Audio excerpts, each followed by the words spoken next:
घर की तरफ भागने लगे।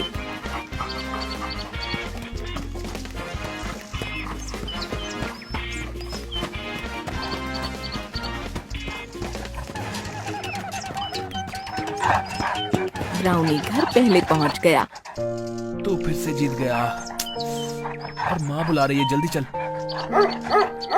ठीक है, देता हूँ, ये ले, लेकिन हम आधा आधा करेंगे, ठीक है? दोनों ने बिस्कुट खाया। अब घर चल। ब्राउनी उसे खेलने के लिए कोशिश करने लगा। अरे बाबा, खाना तो खाने दे, फिर खेलूंगा तेरे साथ। पहले हम खाना खाएंगे, समझा? भूख के मारे मेरी जान जा रही है। अब जल्दी चल, माँ इंतजार कर रही होगी। गुड्डू जैसे ही अंदर पहुंचा, वहाँ चारपाई पर उसने देखा उसकी बुआ बैठी है। गुड्डू ने जैसे ही अपनी बुआ को देखा, वो चिल्ला कर बोला, बुआ! अरे कितना बड़ा हो गया हमारा बच्चा। मैंने सुना तो बहुत होशियार हो गया है। हाँ, मैं हमेशा फर्स्ट आता हूँ। माँ, मुझे बड़ी भूख लगी है, खाना दो ना, वरना मैं पतला हो जाऊंगा और हवा में उड़ने लगूंगा। दे दो ना प्लीज। भाभी, मुझे भी बड़ी भूख लगी है, पता चला मैं भी उड़ने लगूं। अरे नहीं बहना, तू हवा में नहीं उड़ेगी, देखना। क्यों? क्योंकि उसके लिए तुम्हें पतला होना पड़ेगा, और मुझे नहीं लगता कि तुम एक दिन ना खाने से पतली हो जाओगी। भाभी, देखिए ना भैया को। आप भी ना, अभी आई है वो, और आप शुरू हो गए। शांत हो जाइए। माँ, खाना। आप सब हाथ धो लीजिए, मैं आपके लिए खाना लगाती हूँ। सबने खाना खाया। गुड्डू ने जल्दी खाना खत्म किया और खेलने चला गया। मैं चला माँ। जल्दी आ जाना, ठीक है? आ जाऊंगा। दोनों बाहर चले गए। शाम को दोनों घर लौटे। बेटा गुड्डू, हमें तुमसे कोई जरूरी बात करनी है। गुड्डू, तुम आगे की पढ़ाई बुआ के साथ रहकर करोगे, शहर के अच्छे विद्यालय में जाओगे। क्या मैं ब्राउनी को भी लेकर जा सकता हूँ?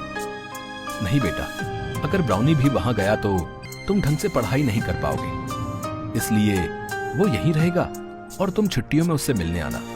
तब तुम्हें दिन भर खेलने से कोई नहीं रोकेगा। ठीक है। रात को गुड्डू ब्राउनी के साथ सोया। मेरे भाई पापा कह रहे हैं कि मुझे शहर जाना होगा, पर मैं तुझे छोड़ के नहीं जाना चाहता और माँ पापा को भी छोड़ के नहीं जाना चाहता। लेकिन मैं जब कल चला जाऊंगा तब तू क्या करेगा? सुन, तू मुझे कॉल करेगा, लेकिन तुझे तो फोन करना भी नहीं आता। लेकिन तू माँ को बोल देना, वो तुझसे मेरी बात करा देंगी। तेरा कभी मन करे तो मुझसे मिलने आ जाना, ठीक है? मेरे जाने के बाद तू बाद में कुछ दोस्त बना लेना। तू अकेला अकेला बोर हो जाएगा, मैं भी वहाँ नए दोस्त बना लूंगा।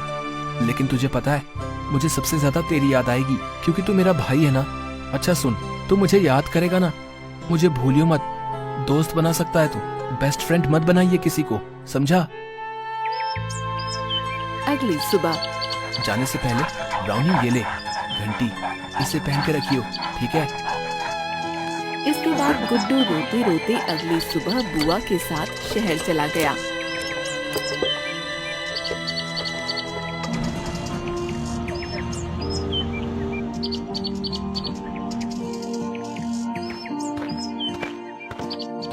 कार्तिक गुड्डू के गले लगा।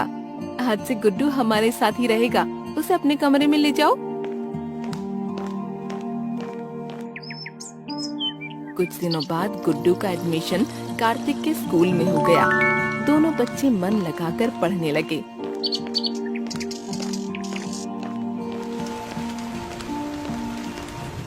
इसी तरह कई साल बीत गए। एक दिन, अजी सुनो ना, कितना समय हो गया अपने बेटे से मिले हुए।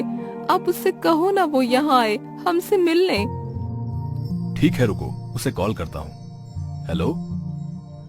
हाँ जी पिताजी। कैसा है तू? सुन, तेरी माँ चाहती है कि तू उससे मिलने यहाँ आ जाए।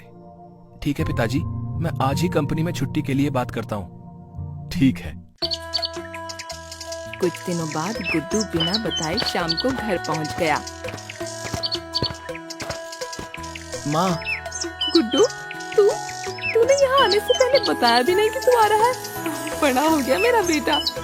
गुड्डू ने माँ के पैर छुए, तब तक पापा भी आ गए और फिर पापा के भी पैर छुए। जीता रह बेटा, तूने आने से पहले बताया नहीं, हम तुझे लेने ही आ जाते। अगर बता देता तो आप सभी को सरप्राइज कैसे करता। कितना बड़ा हो गया है मेरा बेटा। चल हाथ मुंह धो ले, मैं तेरे लिए खाना बनाती हूँ। अचानक उनके घर के बाहर से एक बछड़ा जंगल की ओर जा रहा होता है। अरे कोई रोको उसे, अरे जाने मत दो भाई। खाना खाते वक्त गुड्डू अपनी माँ से बोला, लगता है यहाँ पर जंगली जानवरों का ज्यादा ही आतंक फैला हुआ है, तभी तो लोग कितना डर रहे हैं जंगल जाने से। पर जब मैं आया था तो उस तरफ तो कोई जंगल था ही नहीं, तो फिर वो किस जंगल की बात कर रहे हैं? नहीं बेटा, वो सब जानवरों की वजह से नहीं डर रहा, बल्कि उस भूतिया जंगल की वजह से डरा है।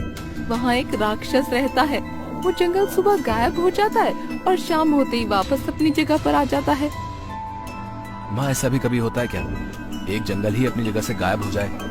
अच्छा ये बताओ, ब्राउनी कहाँ है? तब से दिख नहीं रहा। बेटा बहुत जंगल में चला गया था, हमने बहुत ढूंढा, वो नहीं आया और उसका बहुत इंतजार भी किया। क्या आप सभी ने मुझे क्यों नहीं बताया? हम नहीं चाहते थे कि इन सब का असर तेरी पढ़ाई पर पड़े, इसलिए हमने तुझसे बात छुपाई। इसके बाद गुड्डू लेट गया और सोचने लगा।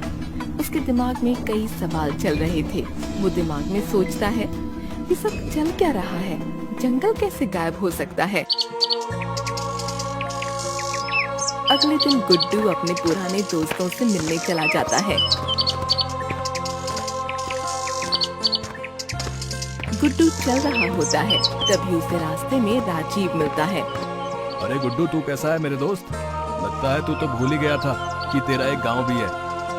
नहीं यार, बस पहले पढ़ाई और अब ये जॉब, ये सब छोड़ो। रवि और मनु कहाँ हैं? चल मैं भी उन्हीं के पास ही जा रहा था। दोनों वहाँ पहुँचे। गुड्डू तू, देखो भाई आज कौन आया है। बड़ा अच्छा लगा यार तुझे इतने दिनों के बाद देखकर। हाँ यार, बहुत टाइम हो गया था तुम सबसे मिले हुए। अच्छा भाइयों, ये बताओ सब लोग जंगल से इतना डरते क्यों हैं? अरे भाई क्या बताऊं, तेरे जाने के बाद इस गांव में एक बाबा आया था। वो जंगल में तपस्या कर रहा था। कई सालों तक तपस्या करने के बाद उसके ऊपर मिट्टी की परत जम गई और इस गांव के कुछ आदमियों ने नशे में उस बाबा के ऊपर लाठी मार दी और उस लाठी मारने की वजह से बाबा की तपस्या भंग हो गई और बाबा को चोट भी आ गई। तब से उस बाबा ने इस जंगल को और इस गांव के लोगों को श्राप दे दिया कि अगर इस गांव का कोई भी इंसान जंगल की तरफ जाएगा तो वो कभी भी वापस नहीं आएगा। वो जो लोग वहां गए थे वो आज तक वापस नहीं आए और उसके बाद जितने भी लोग जाने अनजाने से गए वो भी कभी वापस नहीं आए। श्राप कभी खत्म नहीं होगा भाई। इसके बाद रवि गुड्डू को श्राप कैसे टूटेगा वो बताता है। ये सुनने के बाद, चलो दोस्तों मैं घर जाता हूँ, माँ भी इंतजार कर रही होगी। इसके बाद गुड्डू वहाँ से चला जाता है और घर जाते वक्त वो गांव के उसी रास्ते पर जाता है जहाँ से जंगल शुरू होता है, लेकिन उसे जंगल नहीं दिखाई देता। इसलिए वो घर लौट आता है और रात होने का इंतजार करता है। रात होते ही वो बिना किसी को बताए जंगल की तरफ चल पड़ता है।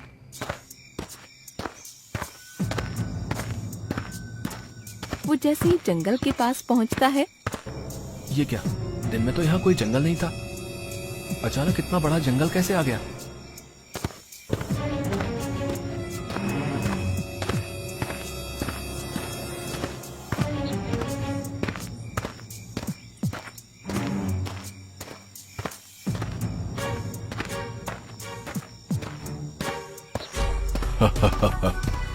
देखो तो कौन आया है। तू यहाँ क्यों आया है, बोल। बस पिछली बार तूने पूछा था ना, इस बार मैं पूछूंगा। नहीं मैं पूछूंगा। नहीं मैं, नहीं मैं, नहीं मैं। दोनों लड़ने लग जाते हैं। उन दोनों को लड़ता देख गुड्डू चुपचाप आगे बढ़ने लगता है, लेकिन जैसे ही वो आगे बढ़ता है, कहाँ जा रहा है रे तू?